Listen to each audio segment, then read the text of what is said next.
Professionals and Coffee, a volunteer collective boosting the professionals' profile of public relations practitioners through virtual coffee chats. My name is Carolina Salinas, and I'm a communication professional.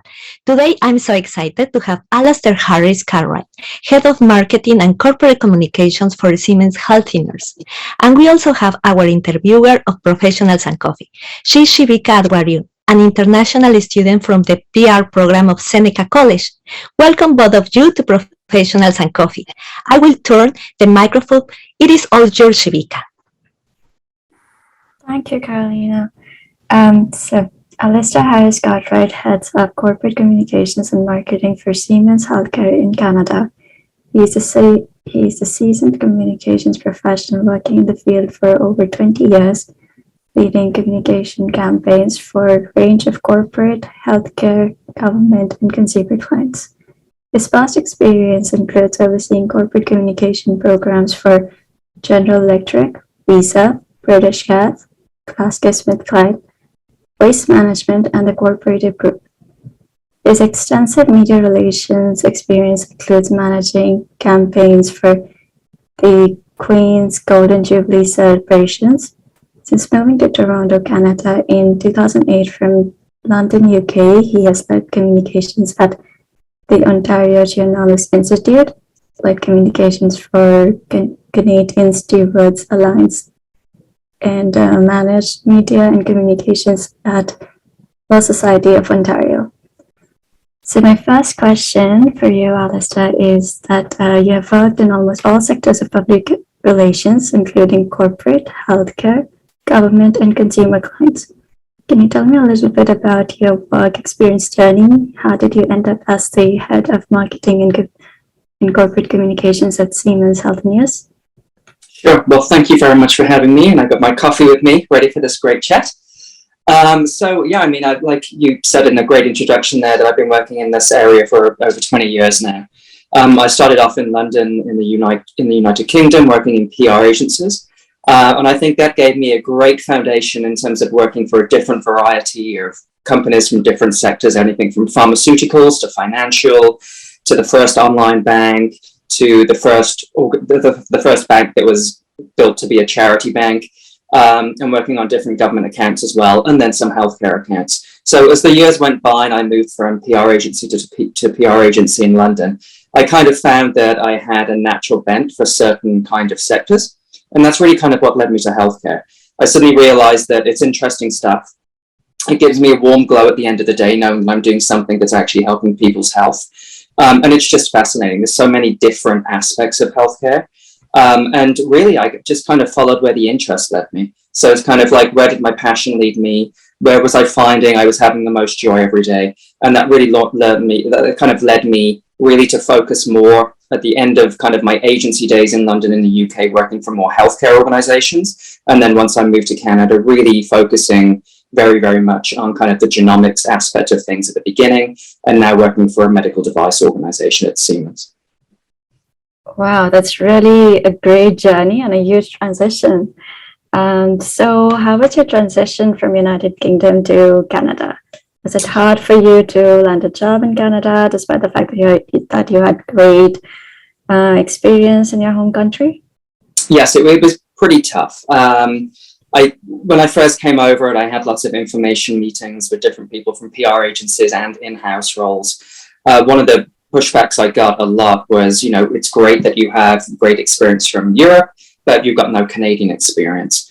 And really the way I overcame that was really talking about what I'd done in the UK. So I worked in everything from a pharmaceutical company, representing them as a client, to a company that prints lasers on eggs. So, I mean, as you can imagine, the kind of dealing with the media and the complications of a pharmaceutical industry is very different than a laser printer company printing sell-by dates on eggs. So really, I kind of used these extremes of different clients that I'd had to really emphasize the fact that providing you've got the basis of skills set that you need to do public relations and communications, you can really apply that to any different sector. And I think, as you kind of gave an overview of my resume earlier on, I kind of use that to my advantage to say I've applied my skills in all these different sectors, and I'm pretty confident I can do that in this country too. Also, I mean, it's just the difference of understanding and experience you bring as well. In Europe, the media there, or especially in the UK, the media it's a pretty tough media. You have awful tabloids like the Sun newspaper that really just want to kind of get to whatever is the most controversial storyline they can find in any piece of news. So coming up to this country and having dealt with some of the more harsher, more complicated, more controversial media, I think that put me in good stead to deal with the more moderate and sensible kind of more better media we kind of have in Canada. And again, it's just looking at all those different sectors, all the different trade magazines I dealt with. I mean, it's just a good wealth of knowledge, and I really kind of focused and honed in on that and the ability to take my skill set and apply it to all different sectors. That's really the kind of message I focused on when talking to people about potential jobs and opportunities in Canada when I first moved here. That sounds really interesting. So some of your challenges were the requirement for Canadian experience, right? So, and you overcome that through presenting your experience in the UK. So how is it working at Siemens Healthineers in terms of marketing, public relations, and corporate communications? I mean, one of the great things I love about the job I have now is it crosses marketing and corporate communications. So I'm very much involved in how do you take a product, how do you message that, how do you sell it to different audiences. But on the flip side, I've kind of kept my traditional experience, which has always been on the corporate communication side of stuff like PR, media relations, crisis management, issues management, internal communications. So I get to do the whole gambit. And work, although we've got a pretty small team in the Canadian organization, because it's such a global matrixed organization, I'm getting to work with people from our headquarters in Germany, from our regional headquarters in the USA, and kind of really leverage on their experience to bring it to bear in this country. But I mean, it's just fascinating working with so many global colleagues, and also just being responsible for both beautiful areas of communications in terms of the corporate side and then also the marketing side of things as well. So it really brings very interesting days and certainly a lot of flavor to the daily life in the office. That's really interesting. So do you really enjoy the cross section between corporate communications and marketing? Yeah, I mean, I know that there's a lot of organizations that split up the marketing function from the communications function, and that's been a very traditional thing to do. But having kind of experienced everything together, I mean, you're still talking about the same company, whether you're talking to a media person or you're talking to a customer. Obviously, the messaging changes, and you're highlighting different aspects, and you're toning in on different key messages and whatever. But I mean, ultimately, you're selling the brand of the company. The company has its brand. And I think when you join the corporate communication side along with the marketing side, I think it's a more consistent message that's going out there in the marketplace. That makes sense. That's a lot more clear. So what skills and strengths are most important to be considered a good candidate to work at Siemens Healthineers? For Siemens, I think it is the ability to work with a diverse range of people from different countries, different backgrounds. And it's also wanting to really kind of dig down and learn new things. It's about being really inquisitive and really getting to know the product, the company, and really embracing it. I mean, we have such a good culture across the organization in all of the countries we work, and you'll find that people are really incredibly passionate about working for the company. And I think that really shows through. And again, like for the team I lead, I want to be that caring, supportive manager. Because I find that the more autonomy you give people, the more support you give people, the better work you get out of them at the end of the day, and the more passionate they are about coming to work every day and kind of leading great campaigns that we do. That sounds like really nice work culture and very supportive too. So what advice would you share with someone just starting out of the field of corporate communications and specifically the health sector? Sure. I mean, one of the best things I ever did when I was, 20 something years ago when I was starting out was I just reached out to what were strangers then and just said, hey, I'm interested in going into this kind of area. I'm interested in going into the communications and PR space. Could I grab 10 minutes, have a coffee with you? And, you know, just have a chat with them and find out about what advice they have. Similar to what's happening on these podcasts and these get-togethers. It's really about people sharing their experience. It's through that shared experience and the ability to understand other people that I think that we can help kind of navigate our way in our own careers. So one piece of advice I would say is get involved in as many organizations as you can, like CPRS, IABC, meet as many people, start that networking, and build up that kind of unofficial communication circle. I still use it to this very day in this country and in Canada. Still keep in touch with my first boss I had back in the UK. And it's invaluable. It's invaluable. You know, if I have a tough topic at work, I can kind of ping off a message to these people and kind of share. And again, like many minds are better than one. So the more people you know, the more opportunities you'll find that come your way, and the better learning you can have as well. And you'll be exposed to so much more than just one sector. If you just wanted to work in fashion, like maybe something like finance would be better for you, or, you know, the stock market. I mean, it's really just kind of opening yourself up, saying yes to as many opportunities and as many meetings as you can get. And by saying yes, you're going to find out you're going to be exposed to so many different aspects of this beautiful industry that we all work in. That's great. So networking is always the key. Yes, definitely. Yeah. And has the PR and corporate communications industry changed since the beginning of COVID-19 pandemic? If so, how? Since the beginning of COVID, I think that we've really seen a surge in people understanding the importance of what we do. I think it is really communications time now.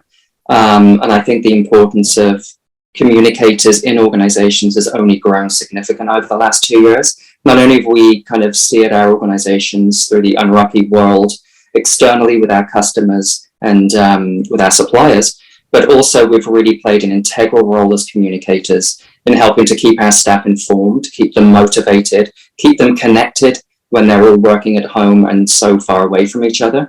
And again, I think we've really embraced technology too over the last 2 years. And I think that might really fundamentally change many aspects of the way we work in communications, whether it's holding trade shows, as we do a lot at Siemens Healthcare, or whether it's just holding smaller groups and smaller meetings with people. I think we'll be embracing the virtual world much more than we did, although I think we're all incredibly desperate to get back to in-person meetings and seeing our colleagues and friends and clients and customers again. Yes, everyone is really waiting for that day. Yes. So are there any specific challenges in consideration of COVID or without COVID that you would like to share while working at Siemens Healthineers, and how did you overcome them? There's many different ones I could share. I mean, I think some of the major challenges are understanding all the different types of audiences you have and how to message most effectively to them. Even if I just take all of the internal communications we've done over the COVID period, we have factory workers who are working on a factory line who have to go into work every day, who don't get a choice to stay at home. And then we've got, on the flip side of that, office workers who can easily flick from going into the office a couple of days to working remote full-time from home. And it's about kind of measuring the messages we're sending out and making sure that it speaks to all of the different audiences. And the same could be said of all the different customers and clients and all the kind of people you're trying to reach through different communications channels. So I think it's always being cognizant of all the different people that are going to be hearing your message, and making sure that you really understand kind of what resonates with people the most, understand how their behavior is influenced, and make sure that you're kind of doing as much as you can for all of that very diverse audience you'll have as a company or as an agency. That's so very true. And it takes some time to understand and learn about your audience. So what advice would you give yourself when you were just starting out your career? I would say to learn to walk before I could run. So by that I mean, don't expect to go into a PR agency and then suddenly be an account manager within a year. It's like, take a step back, take a breather, be as inquisitive and as curious as you possibly can. Outside of work, kind of subscribe to things like PR Week, or go on Amazon or to the bookstore and find some other good PR books, and basically just become a sponge for knowledge. And you'll find the more educated you are, the more curious you are, the more things you learn, the more interesting your job will become. And so I'd kind of basically tell myself to slow down, take it a little easier, learn as much as you can and soak up as much as you can from every experience and from every company or agency you work at. And again, keep in touch with all those people. I mean, I think I've done a good job in many of those aspects, but I'm still, when I'm on vacation, I'm still taking industry magazines with me. I'm still taking books with me. I'm just always want to learn more about the industry I work in. And again, 20 years in it, like, we used to send out press releases and faxes. We used to fax press releases to people. And now, many people are saying the press release is dead. That's a debate to be had somewhere else, I think. But the importance of social media is rising. The importance of influencers has always been there for quite a few years now. But just the way the communications is being done has dramatically changed. And I think, people like me, we still have an awful lot to learn. And as you alluded to over COVID-19, a lot has changed just in 2 years. But the industry has changed in many, many different ways. And again, without learning from each other as well. And that means me learning from a junior person as well as a junior person learning from a more senior person. We've all got something to add and something to learn from each other. But I think we can't underestimate how important that is in terms of keeping ourselves always current, in terms of where this industry is going and all the new things that are coming around the corner. That's some really great advice and great insights into how the industry works and how one should navigate it. So thank you so much for your time and knowledge. That's everything on my end. You're welcome. Thank you for having me. We're glad to have you. Thanks a lot. Thank you, Alastair. Anything else that you would like to add to this coffee chat with Shivika, or something else that you would like to add? I just think what you're doing is great. I love this whole opportunity to connect different people. And for people just to kind of share their own personal experiences. I think it's a really, really, really great thing to do. And I look forward to seeing more of these and keeping in touch with you all. Okay, thank you. Thank you so much, Alastair, for your guidance, for your time. Shivika, you did an excellent job. Congratulations. Are there any social media handles that you, Alastair and Shivika, would like to share? Where can we find you? Probably the best place to find me is on LinkedIn.